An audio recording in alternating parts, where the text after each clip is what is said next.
नमस्कार, वंदे मातरम प्यारे साथियों। मैं विक्रम वर्मा आपका तहे दिल से स्वागत करता हूं आपके अपने YouTube channel online study with Vikram पर। तो प्यारे साथियों, आप सभी स्वस्थ होंगे, मस्त होंगे और रेलवे एग्जाम 2024-25 की तैयारी में एकदम व्यस्त होंगे। और इसी तैयारी को और मजबूत और शानदार और दमदार बनाने के लिए हम कर रहे हैं रेलवे एग्जाम में पूछे गए प्रीवियस ईयर क्वेश्चन। जी हां प्यारे साथियों, वो चाहे ग्रुप डी में पूछे गए हो, वो चाहे एनटीपीसी के एग्जाम में पूछे गए हो, आरआरबी जेई के एग्जाम में पूछे गए हो, आरआरबी एएलपी के एग्जाम में पूछे गए हो, या फिर लोको पायलट के एग्जाम में पूछे गए हो, सारे के सारे क्वेश्चन हम कर रहे हैं। तो प्यारे साथियों, अगर आप कर रहे हो रेलवे एग्जाम की तैयारी तो इस क्लास को लास्ट तक लगा लेना और आने वाली क्लासों को कंटिन्यू लगा लेना। और आज इस क्लास में हम स्टार्ट करने जा रहे हैं भाग 3, बोले तो जीव विज्ञान। जैसा कि आप सभी को पता होगा कि आपसे केमिस्ट्री यानी रसायन विज्ञान पूछी जाती है, फिजिक्स यानी भौतिक विज्ञान पूछी जाती है, जीव विज्ञान यानी बायोलॉजी पूछी जाती है, और इन्वायरमेंट यानी पर्यावरण के बारे में भी आपसे क्वेश्चन पूछा जाता है। तो इन सभी के बारे में बात करेंगे, एक एक करके बात करेंगे। जैसे कि आप सभी को पता भी होगा कि हमारे फिजिक्स में प्रकाश का टॉपिक चल रहा है और यहां पर हमने जीव विज्ञान भी स्टार्ट कर दिया है। तो जुड़ जाइए हमारे साथ, इस क्लास को लास्ट तक देख लेना। और मैं दावे के साथ कहूंगा कि प्यारे विद्यार्थियों, आपको यह क्लास अच्छी लगेगी। आप चैनल को सब्सक्राइब भी करेंगे और पास में जो बेल आइकन है उसे भी दबा देंगे ताकि आने वाली प्रत्येक क्लास का नोटिफिकेशन आपको मिल सके।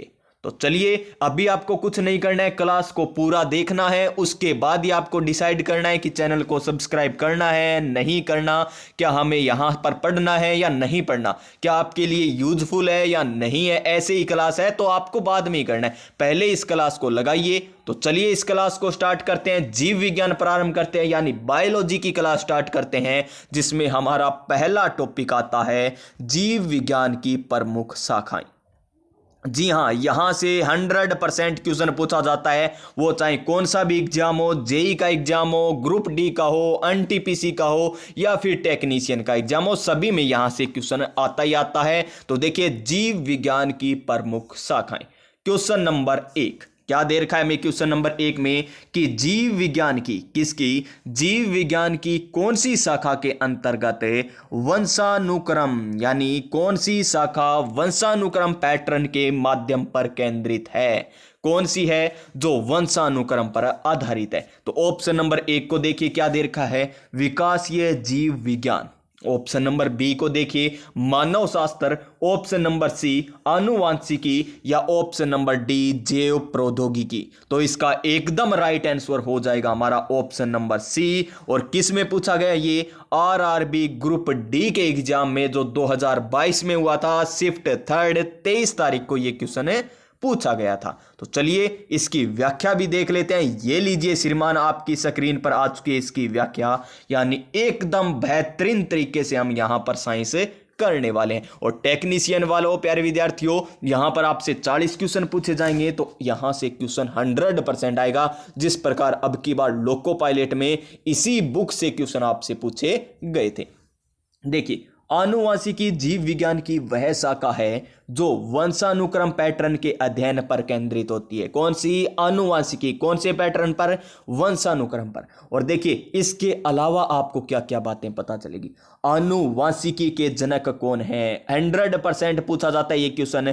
Gregor John Mendel. कौन है आनुवांशिकी के जनक? जॉन मेंडल हो जाएंगे। उसके बाद एक और शब्द आता है, क्या? आनुवांशिक शब्द का प्रयोग सबसे पहले किसने किया था? तो वो किया था बेटसन ने। किसने? बेटसन ने किया। और कब किया गया था? 1906 में। ये क्वेश्चन ध्यान देने वाला है, क्योंकि अधिकतर बच्चे यहां पर क्या करेंगे? आनुवांशिकी शब्द किसने दिया? जॉन मेंडल नहीं दिया होगा, वही तो आनुवांशिकी के जनक है। लेकिन यहां पर आपको ध्यान रखना है कि आनुवांशिकी शब्द का प्रयोग सबसे पहले वेटसन ने 1906 में किया, और आनुवांशिकी के जनक ने कहा जाता है, ग्रेगर जॉन मेंडल को कहा जाता है। बस इतनी बातें आपको इस व्याख्या में याद रखनी है। नेक्स्ट क्वेश्चन देखिए, क्वेश्चन नंबर 2 आरआरबी एनटीपीसी के एग्जाम में पूछ लिया गया ये क्वेश्चन है, और स्टेज फर्स्ट यानी सीबीटी फर्स्ट में ये क्वेश्चन आया था। सब्जियों, फलों तथा फूलों जैसी उच्च मूल्य वाली फसलों की खेती को क्या कहते हैं? जी, क्या कहते हैं, चलिए इसके बारे में भी आपको मैं बता देता हूं किसको क्या कहते हैं। तो नंबर 1 पर देखिए, नंबर 1 पर हमें दे रखा है सेरीकल्चर। क्या दे रखा है? सेरीकल्चर। तो सेरीकल्चर किसको कहते हैं? रेशम कीट पालन को। किसको कहते हैं मेरे प्यारे साथियों? रेशम कीट पालन को तो सेरीकल्चर कहा जाता है।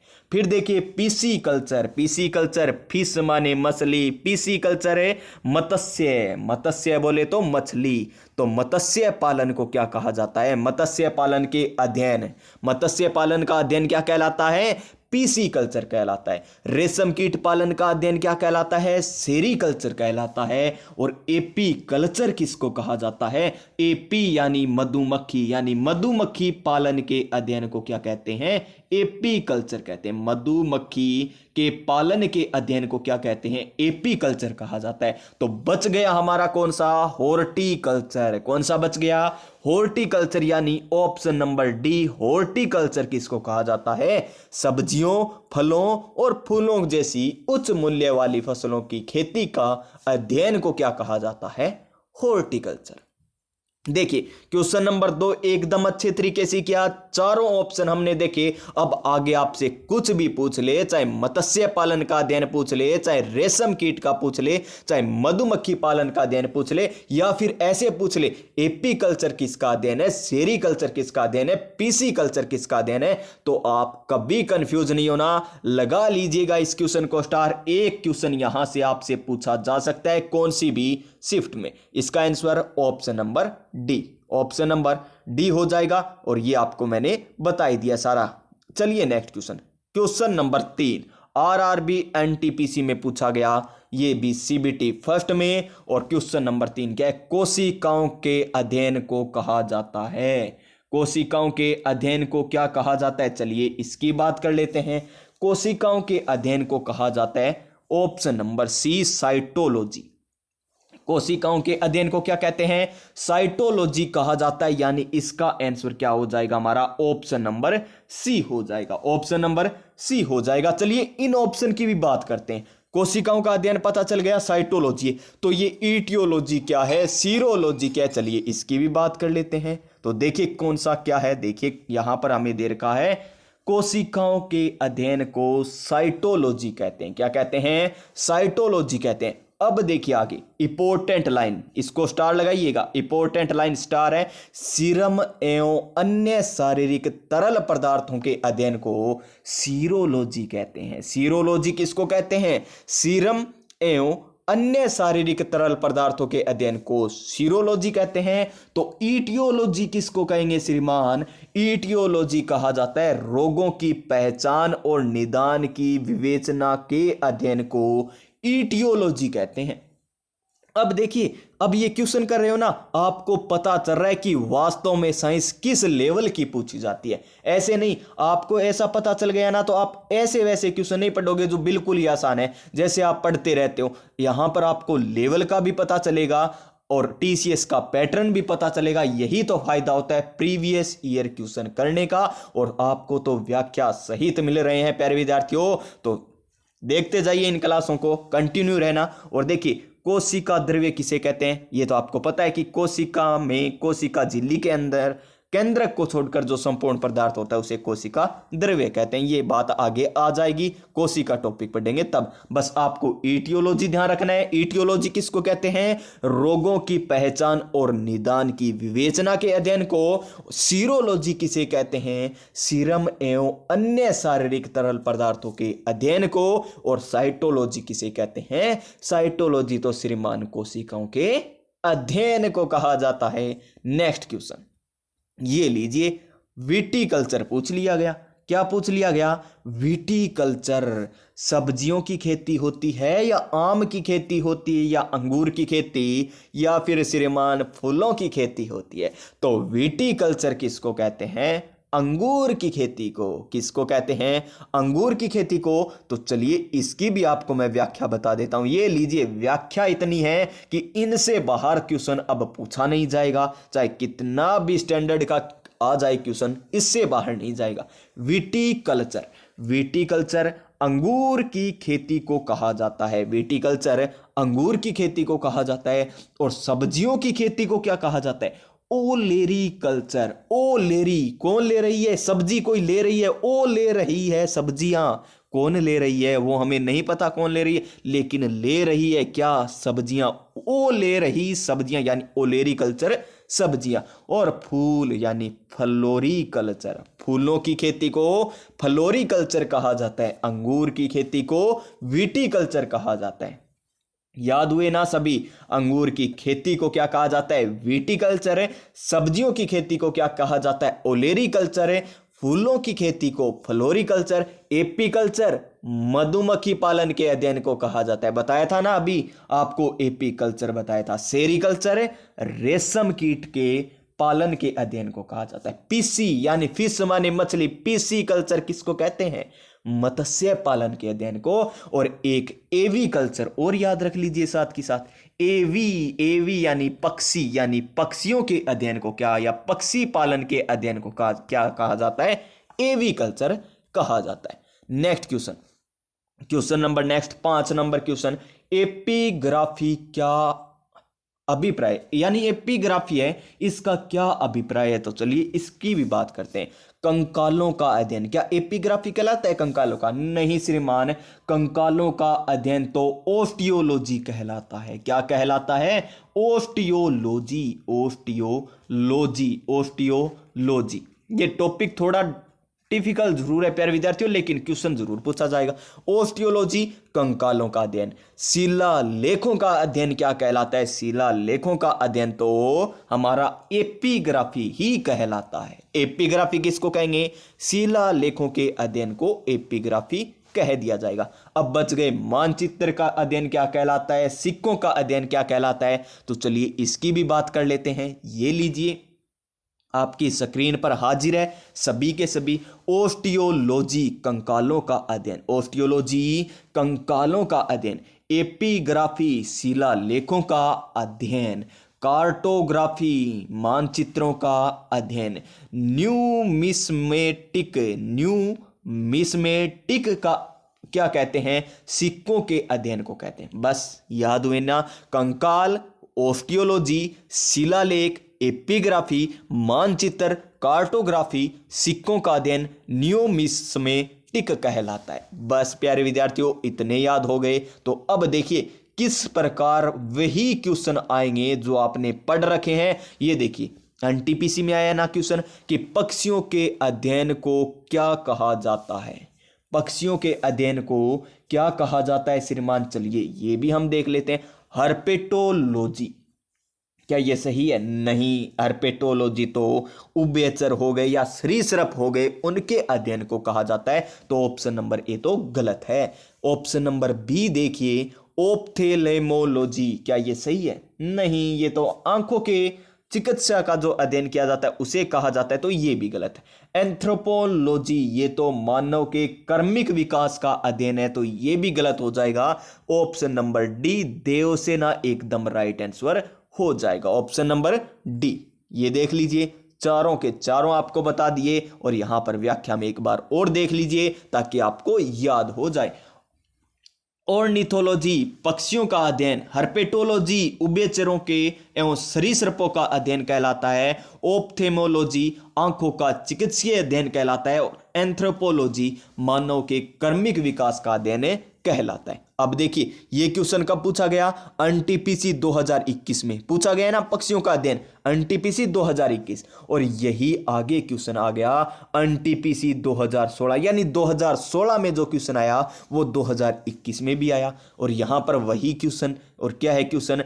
पक्षियों का अध्ययन क्या कहलाता है जी? ऑर्निथोलॉजी कहलाता है। अभी तो हमने पढ़ा था, ये लीजिए option number B Baahubali. Option number B Baahubali एकदम राइट आंसर हो जाए।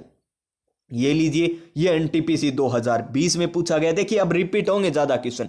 सेरीकल्चर, सेरीकल्चर किसको कहते हैं? तो बता दीजिए सेरीकल्चर क्या कहलाता है? रेशम की खेती का अध्ययन करना सेरीकल्चर कहलाता है। पीसी कल्चर मछलियों का पालन कहलाता है। पक्षी एवी कल्चर कहलाता है, और मधुमक्खी एपी कल्चर कहलाता है। बस प्यारे विद्यार्थियों अब तो फटाफट ही आंसर करने होंगे हमें। तो देखिए सेरीकल्चर है रेशम कीट पालन, पीसी कल्चर मत्स्य पालन, एपी कल्चर मधुमक्खी पालन और एवी कल्चर पक्षी पालन। जी हाँ, याद हो गए। ये देखिए एनटीपीसी 2020 में सेरीकल्चर पूछा गया और सेरीकल्चर एनटीपीसी 2016 में भी पूछा गया था। तो रख हौसला, वो मंजर भी आएगा, प्यासे के पास चलकर समंदर भी आएगा।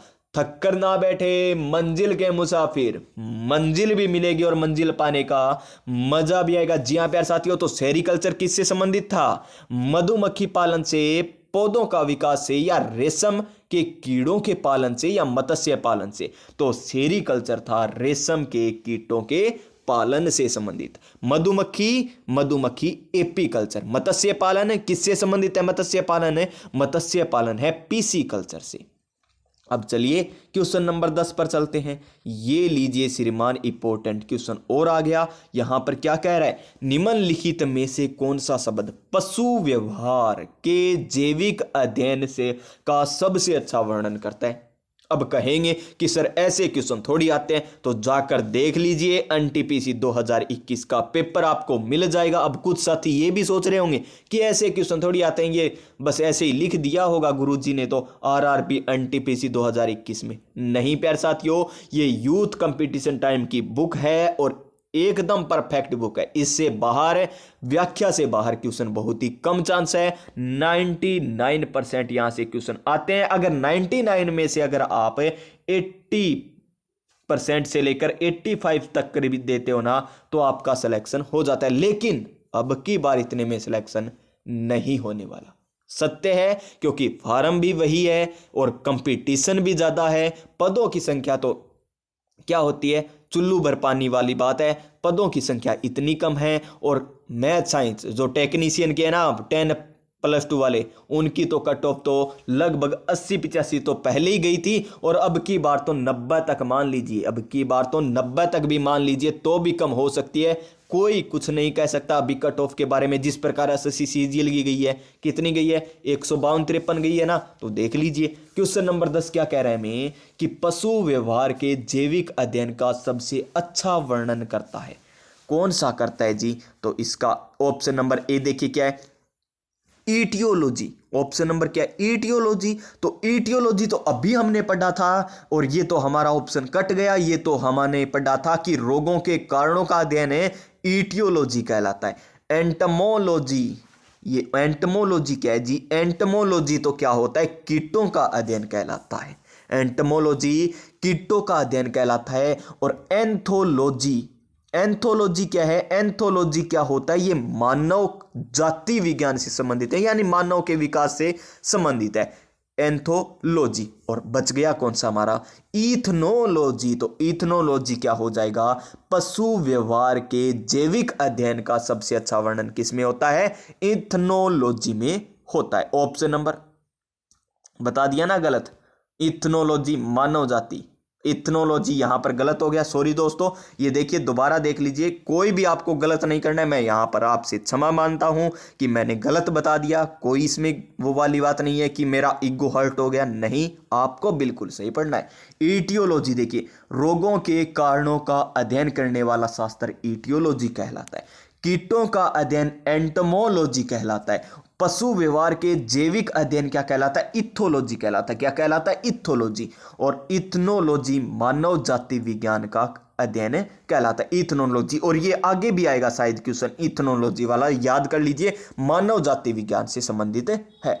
यहां पर देखिए क्वेश्चन नंबर 11, ये लीजिए। अब कहते हो जेई में ऐसे क्वेश्चन नहीं आते, ऐसे आते हैं या नहीं आते, ये देख लीजिए आपकी स्क्रीन पर है सभी। आरआरबी जेई 2014 में पूछा गया था। हीमेटोलॉजी का अध्ययन से संबंधित है। हीमेटोलॉजी, हीमेटोलॉजी, हीमोग्लोबिन, हीमेटोलॉजी रक्त में पाए जाते हैं, यानी रक्त से संबंधित है। Option number B haematology. और साथ के साथ ये भी देख लीजिए, क्या सर इतने मुश्किल पूछे जाएंगे? बार बार में ऐसे सवाल नहीं आने चाहिए। क्या ऐसे आएंगे? नहीं आएंगे। जो भी करवाया जा रहा है एकदम आपके एग्जाम के अनुसार ही करवाया जा रहा है। और ये वो टॉपिक है जो अधिकतर अभ्यर्थियों छोड़ कर जाते हैं और यही आपकी मेरिट बनाएगा। फिर हिमेटोलॉजी का अध्ययन रक्त से संबंधित है जी। वृक्षों एवं झाड़ियों का अध्ययन डेंड्रोलॉजी कहलाता है। डेंड्रोलॉजी वृक्ष और झाड़ी, डंडो, डंडो आपा खड़ू तोड़ के लिया, पेड़ से तोड़कर लाते हैं, यानी वृक्ष और झाड़ियों का अध्ययन डेंड्रोलॉजी कहलाता है। और टिश्यू कल्चर यानी टिश्यू यानी उत्तक यानी उत्तकों के संवर्धन tissue culture. Virology virus virus यानी विषाणु, वायरोलॉजी क्या कहलाता है? विषाणुओं का अध्ययन कहलाता है जी। याद हुए ना? तो चलिए नेक्स्ट क्वेश्चन पर चल लेते हैं। और नेक्स्ट क्वेश्चन आरआरबी एसएसई के एग्जाम में पूछा गया और ये देख लीजिए क्या कह रहे हैं, मॉर्फोलॉजी क्या है? ये नया ही आया है। और सर क्या ऐसे भी क्वेश्चन आते हैं? तो आपकी स्क्रीन पर है जी, आपकी स्क्रीन पे है जी, देख लीजिए ना, आते हैं या नहीं आते। कीड़ों का अध्ययन क्या मॉर्फोलॉजी कहलाता है क्या? नहीं रे, ऐसा तो नहीं होगा। मानव विकास का अध्ययन है? नहीं बाबा। ऑप्शन नंबर सी एकदम राइट हो जाएगा कि जीव की आकृति, उसकी संरचना और विशिष्ट संरचनात्मक गुणों का अध्ययन मॉर्फोलॉजी कहलाता है जी। क्या कहलाता है? मॉर्फोलॉजी। मॉर्फोलॉजी क्या कहलाता है? जीव की आकृति, उसकी संरचना और विशिष्ट संरचनात्मक गुण को अध्ययन क्या कहलाता है? मॉर्फोलॉजी। यानी option number C Kattappa. Option number C Kattappa इसका सही आंसर हो जाएगा। मॉर्फोलॉजी यानी आकार की। नेक्स्ट क्वेश्चन, ये आ गया वो क्वेश्चन जो हमने गलत किया था। देखिए मैं आपको बता रहा हूं, हमने गलत किया था और अब गलत नहीं होगा, ये कभी भी गलत नहीं होगा। देखिए, निम्नलिखित में से किसमें मनुष्यों का अध्ययन या मनुष्य जाति का अध्ययन किया जाता है? तो कौन सा हो जाएगा जी? अभी हमने पढ़ा था anthropology. Anthropology option number C. Option number C हो जाएगा इसका एकदम सही आंसर। नेक्स्ट क्वेश्चन देखिए, next question, question number C हो गया इसका सही आंसर, एंथ्रोपोलॉजी। नेक्स्ट क्वेश्चन कहां पर चला गया जी? ये रहा नेक्स्ट क्वेश्चन आरआरबी जेईई के एग्जाम में। और ये फिर से वही क्वेश्चन आ गया, मानव जाति के समाज शास्त्र का अध्ययन का गहरा, या एंथ्रोपोलॉजी ऑप्शन नंबर डी फिर से रिपीट हुआ है। क्वेश्चन नंबर नेक्स्ट देखिए क्या है हमारा, एनटीपीसी स्टेज फर्स्ट यानी सीबीटी फर्स्ट में पूछा गया कि निषेचन, विकास, विभाजन और विभिन्नता के अध्ययन को किस नाम से जाना जाता है?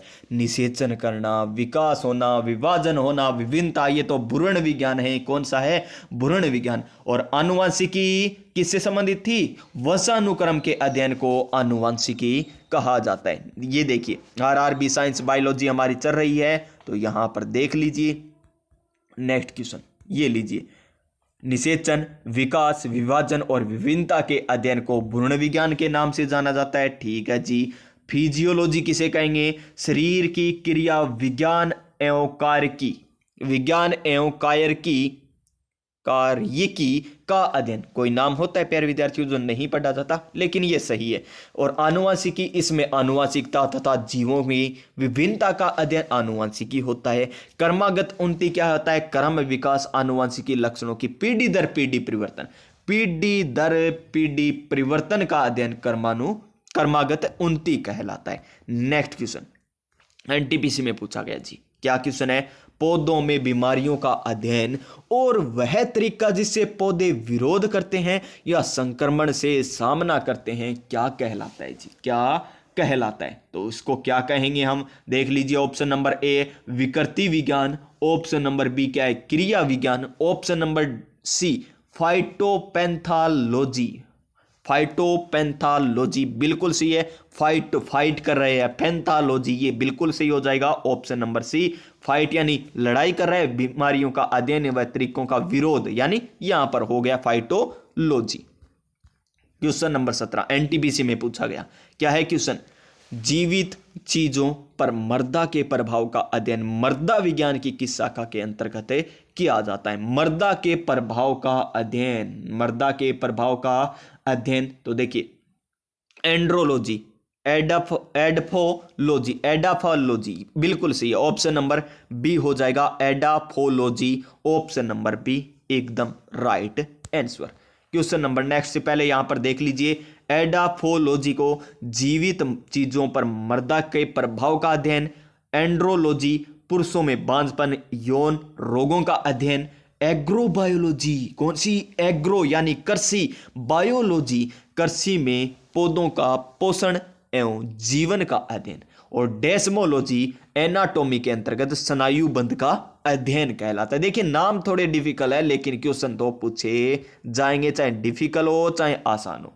और देखिए यहां पर क्या कह रहा है कि निम्नलिखित में से शरीर विज्ञान एवं चिकित्सा की वह कौन सी शाखा है जो पुरुषों के विशिष्ट रोगों एवं स्थितियों से संबंधित है। आरआरबी एनटीपीसी फर्स्ट में पूछा गया और इसका आंसर भी हमारा ऑप्शन नंबर ए एंड्रोलॉजी हो जाएगा। क्या हो जाएगा? एंड्रोलॉजी। अभी आपको करवाया था ना, विशिष्ट रोगों एवं स्थितियों से संबंधित है, ये रहा, पुरुषों में बांझपन यौन का अध्ययन एंड्रोलॉजी कहलाता है, ऑप्शन नंबर ए। और बायो इकोलॉजी, बायो इकोलॉजी क्या है? बायो यानी इको यानी पर्यावरण, यानी प्राकृतिक वातावरण में रहने वाले जो भी जीव है ना, उनके बीच में जो अंतः संबंध यानी बीच के अध्ययन को, संबंध को अध्ययन क्या कहलाता है? बायो इकोलॉजी कहलाता है। और शरीर की रचना का अध्ययन, शरीर स्नायु बंधन, ये देखो ये डेस्मोलॉजी क्या है? डेस्मोलॉजी, ये रहा डेस्मोलॉजी, एनाटॉमी के अंतर्गत स्नायु बंध का अध्ययन डेस्मोलॉजी कहलाता है, डेस्मोलॉजी कहलाता है। और एस्टाकोलॉजी क्या कहलाता है? पी फ्रेस का अध्ययन कहलाता है। बस प्यारे विद्यार्थियों, ये हुए हमारे क्वेश्चन। अब आता है हमारा 19 नंबर क्वेश्चन। कितने क्वेश्चन है श्रीमान इस टॉपिक के? तो इस टॉपिक के लगभग 40 के 8 क्वेश्चन है। तो देखिए, निम्नलिखित में से चिकित्सा विज्ञान की कौन सी प्रशाखा यकृत के उपचार और अध्ययन से संबंधित है? यकृत यानी जिगर बोले तो लीवर, जिगर का टुकड़ा या यकृत के उपचार और अध्ययन से संबंधित है। कौन सा हो जाएगा यहां पर? हिप्टोलॉजी हो जाएगा, hippology, option number B, option number B. और हेलकोलॉजी क्या होता है?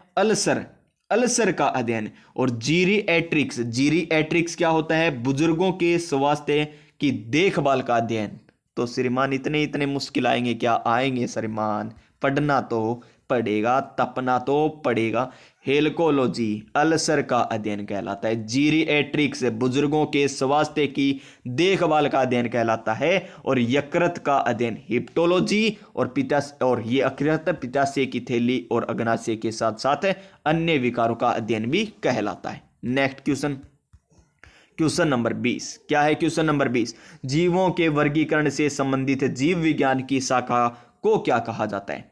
वर्गीकरण से संबंधित आ गई तो वर्गीकरण विज्ञान हो गया, option number A, option number A. और यहां पर देख लीजिए, ये बातें भी बताई रखी है, क्या बता रखी है? देखिए 1735 में कार्ल लिनियस ने सिस्टमा नेचुरी के आधार पर वर्गीकरण किया था। किसका वर्गीकरण किया था? देख लीजिए, जीवों के वर्गीकरण किया था। और नोथोलॉजी धार्मिक मानवीय प्रयास ईश्वर शक्ति का अध्ययन कहलाता है, शरीर रचना का अध्ययन एनाटॉमी कहलाता है, और सरोविज्ञान किसे कहते हैं? नदियों, झीलों, तालाबों, जल प्रपातों, अर्धभूमि और जो समुद्र से अलग है उसका अध्ययन कहलाता है। आरआरबी जेईई में ये क्वेश्चन पूछा गया कि जंतु विज्ञान किसका अध्ययन है? तो जंतु नाम से ही पता चल रहा है जानवरों का अध्ययन होगा, ऑप्शन नंबर डी हो जाएगा। क्वेश्चन नंबर 22, विज्ञान की एक शाखा जो जीवन या पृथ्वी से परे मौजूद जीवन की संभावनाओं से संबंधित है, उसको क्या कहा जाता है? उसको क्या कहा जाएगा जी?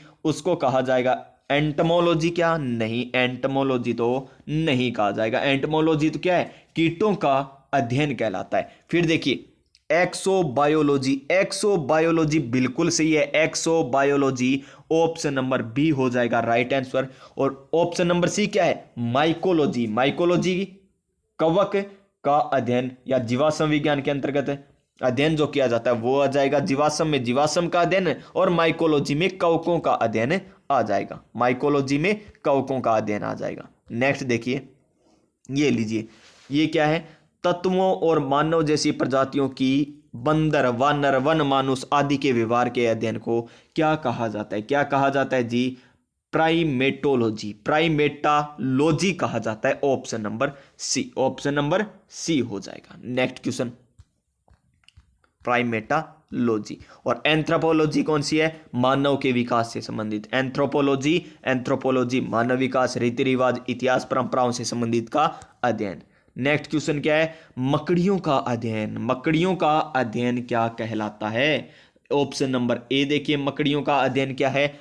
अर्कनोलॉजी, बिल्कुल सही है, यही हो जाएगा। मकड़ियों का अध्ययन अर्कनोलॉजी कहलाता है, अर्कनोलॉजी। और एंथ्रोपोलॉजी क्या है? मानव की संस्कृति, जाति, सभ्यता का अध्ययन। एपियोलॉजी, एपिलॉजी, एपीकल्चर, एपिलॉजी कह दीजिए, मधुमक्खियों से संबंधित है। साइनो, साइनो का अर्थ क्या होता है? कुत्ता, यानी कुत्तों के अध्ययन को साइनोलॉजी कहा जाता है। नेक्स्ट क्वेश्चन क्या है जी? नेक्स्ट क्वेश्चन ये रहा, ये आगे साइनोलॉजी, ये सारी बातें आपको बता दी। सारोलॉजी, सारोलॉजी क्या है? सारो देख लीजिए, सारो, सारोलॉजी क्या है? मच्छर, छिपकली, तिलचट्टा, सांप। तो सारंग ग्रह आपने छिपकली तो पाए जाए, यानी छिपकली, सारोलॉजी छिपकली का अध्ययन कहलाता है। सांप सारंग ग्रह थोड़ी हो, तिलचट्टा थोड़ी हो, मच्छर सारंग ग्रह हो सके, लेकिन सारंग ग्रह कौन है? कई लगा ले, की लगा ले, लेकिन सारोलॉजी याद रखना अपन, छिपकली का अध्ययन कहलाता है। कीट पतंगों का अध्ययन एंटमोलॉजी, कीट पतंगों का अध्ययन एंटमोलॉजी। सर्पेंटोलॉजी, सर्पेंटो यानी सर्पों का अध्ययन, सर्पेंटो सांपों का अध्ययन। एंटमोलॉजी कीट पतंगों का अध्ययन, और सोरोलॉजी छिपकली का अध्ययन। Question number next 26 number question क्या है यहां पर कि लिखित दस्तावेज है जो एक मानव विज्ञानी संस्कृति, देखिए मानव विज्ञान संस्कृति चित्रण दर्शाते हैं, अनुसंधान कहलाते हैं। तो कौन सा हो जाएगा? एंथनोग्राफी होगा या एंथनोसेंट्रिक होगा? तो इसका एक ही ऑप्शन है, एंथनोग्राफी, एंथनोग्राफी ऑप्शन नंबर ए। और नेक्स्ट क्वेश्चन ये लीजिए जी, नेक्स्ट क्वेश्चन यहां पर क्या कह रहा है? यहां पर कह रहा है कि प्राचीन काल के जानवरों, पौधों और अन्य जीवों को संरक्षित अवशेषों, चिन्हों के अध्ययन विज्ञान को क्या कहते हैं? तो उसको क्या कहते हैं जी? जीवाश्म। जीवाश्म के बारे में आ गया तो जीवाश्म विज्ञान यानी पेलियोटोलॉजी। अब ये पूछा जा सकता है, जीवाश्म विज्ञान न देकर ये भी दे सकता है, पेलियोटोलॉजी, पेलियोटोलॉजी, पेलियोटोलॉजी। नेक्स्ट क्वेश्चन क्या है? ये देखिए, ये भी पूछा जा सकता है इस प्रकार, मानव शास्त्र या मानव विज्ञान का अध्ययन एंथ्रोपोलॉजी, मानव संस्कृति के विकास क्रम, ये देखिए आर्चियोलॉजी, और यहां पर औषधि विज्ञान फार्माकोलॉजी, जड़ी बूटियों का अध्ययन। जीवाश्मों के अध्ययन को क्या कहा जाता है? अभी आपको बताया था, जीवाश्म विज्ञान कहा जाता है, और इंग्लिश में इसे क्या कहते हैं? इंग्लिश में यहां पर पेलियोटोलॉजी कहलाता है, जीवाश्म विज्ञान। ये देखिए, ये ग्रुप डी में पूछ लिया गया। नेक्स्ट क्वेश्चन पैलियोंटोलॉजी के अध्ययन, ये फिर आ गया क्वेश्चन किसमें? आरआरबी जेईई में। तो किसका ये? जीवाश्मों का अध्ययन है ना, तो ऑप्शन नंबर बी। देखिए रिपीट होंगे क्वेश्चन, इस प्रकार ही होते हैं रिपीट, तो ऐसे तो है नहीं अलग से आ जाएंगे और वो कह दे रिपीट हो गए। पादप विज्ञान, पादप विज्ञान में किसका अध्ययन किया जाता है? पादप विज्ञान में किसका अध्ययन किया जाता है? तो पौधों का किया जाएगा। जैसे जंतु विज्ञान में जंतुओं का, पादप विज्ञान में पौधों का अध्ययन किया जाता है। नेक्स्ट क्वेश्चन ओंकोलॉजी, कौन सा? ओंकोलॉजी, कौन सा लॉजी? ओंकोलॉजी किस बीमारी के उपचार से जुड़ा हुआ है? अस्थि या मधुमेह, कैंसर या वक्रक यानी किडनी से? तो किससे जुड़ा हुआ है oncology? Cancer, cancer, cancer, cancer. किससे? कैंसर से, ऑप्शन नंबर सी।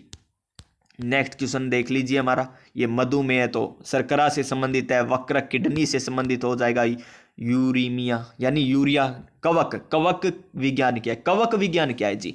कवक विज्ञान बैक्टीरिया का अध्ययन नहीं, वायरस का अध्ययन नहीं, परजीवी, कुकुरमुता का अध्ययन। और इसे और क्या कहा जाता है? और माइकोलॉजी, याद रख लीजिए, माइकोलॉजी, माइकोलॉजी कवकों का अध्ययन या फिर कुकुरमुता कहा जाता है, ऑप्शन नंबर बी।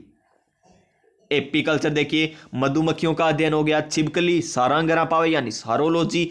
इक्थियोलॉजी मछलियों का अध्ययन, इक्थियोलॉजी मछलियों का अध्ययन, और ऑर्निथोलॉजी पक्षियों के अध्ययन को कहा जाता है। माइकोलॉजी अभी बताए, माइकोलॉजी कवक से संबंधित या कुकुरमुता से संबंधित है। फिर देखिए क्वेश्चन नंबर 34 ओनेरियोलॉजी, ओनेरियोलॉजी किसका अध्ययन? ओनेरियो, ओनेरियो या भगवान से है, सपने से है, या फिर नींद से या रंग से?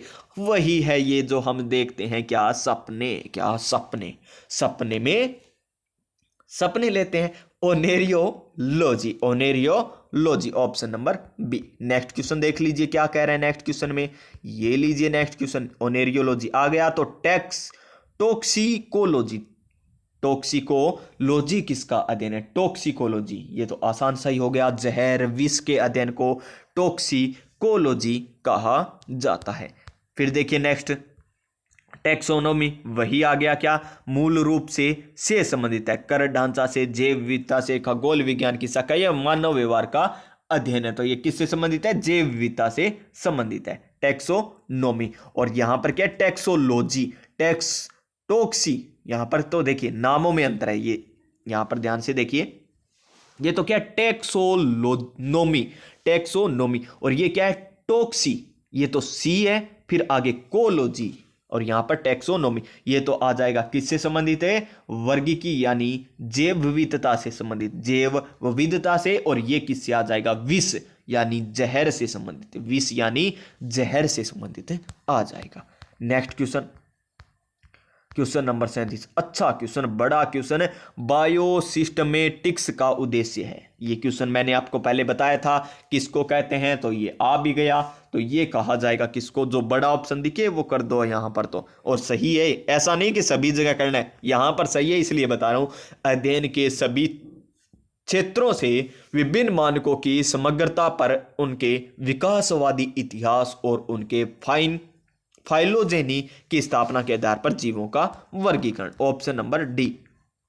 क्वेश्चन नंबर 38, विभिन्न प्रकार के ऊतकों के अध्ययन को क्या कहा जाता है? तो साइटोलॉजी कहा जाता है या कोशिका जीव विज्ञान? यहां पर तो ये कोशिका जीव विज्ञान होगा नहीं प्यारे साथियों, तो क्या हो जाएगा? ऊतक विज्ञान हो जाएगा। ऊतक या टिश्यू वाला, टिश्यू है ना, तो यहां पर ऊतकों का अध्ययन ऊतक विज्ञान कहलाता है। फिर देखिए नेक्स्ट क्वेश्चन नंबर 39, जानवरों के उनके पर्यावरण के साथ संबंधों का अध्ययन क्या कहलाता है? और ये आपको बताया भी था, क्या कहलाता है? इकोलॉजी कहलाता है। क्या कहलाता है? Ecology, option number D. ये पूछा गया था आरआरबी जेई के एग्जाम। ये लीजिए, जीव विज्ञान का पहला टॉपिक 39 क्वेश्चन, ये क्वेश्चन पूछे गए थे आरआरबी जेई में, आरआरबी एनटीपीसी में, ग्रुप डी के एग्जाम में इस प्रकार क्वेश्चन पूछे जाते हैं। आगे हमारा टॉपिक आएगा कोशिका, जिसमें हम जंतु कोशिका पढ़ेंगे, पादप कोशिका पढ़ेंगे। देखिए ग्रुप डी के एग्जाम में ज्यादा क्वेश्चन यहां पर पूछे गए थे। उसके बाद यहां पर और भी क्वेश्चन है एनटीपीसी, देखिए सीबीटी 2 की बात कही जाएगी यहां पर एनटीपीसी के क्वेश्चन आ जाएंगे। इसी प्रकार और भी देख लीजिए, और के भी है क्या एनटीपीसी के आगे, ग्रुप डी के आगे। और देखिए यहां पर एनटीपीसी चल रहा है अभी, तो ये रहा एएलपी टेक्नीशियन में पूछे गए, जेई में क्वेश्चन पूछा गया ग्रुप डी में। और देख लीजिए यहां पर जेई के क्वेश्चन आ गए, और RRB SSC ALP and technician का क्वेश्चन आ गया यहां पर। फिर यहां पर हमारा पादप कोशिका आ जाएगी।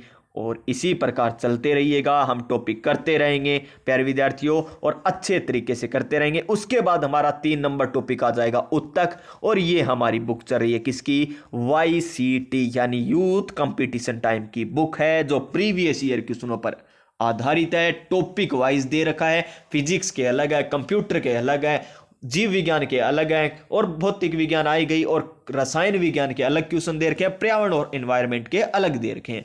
तो प्यारे विद्यार्थियों, अब आपको क्लास अच्छी लग गई हो, इसी प्रकार ये सारे क्वेश्चन करना चाहते हो, तो चैनल को कर लीजिए प्यारे विद्यार्थियों सब्सक्राइब। क्या कर लीजिए? सब्सक्राइब कर लीजिए। पास में जो बेल आइकन है उसे दबा दीजिए, ताकि आने वाली प्रत्येक क्लास का जो भी नोटिफिकेशन आपको मिलता है वो आपको मिल सके। और एक क्या कर दीजिए, प्यारा सा लाइक कर दीजिए, और अपने दोस्तों के पास क्या कर दीजिए? शेयर कर दीजिएगा। मिलेंगे नेक्स्ट क्लास में नई ऊर्जा, नई उमंग के साथ, नए प्यारे से मोटिवेशन के साथ। तो स्वस्थ रहिएगा, मस्त रहिएगा, अपनी अपनी तैयारी में व्यस्त रहिएगा, और मॉक टेस्ट भी लगाते रहिएगा। जय हिंद प्यारे साथियों, जय भारत।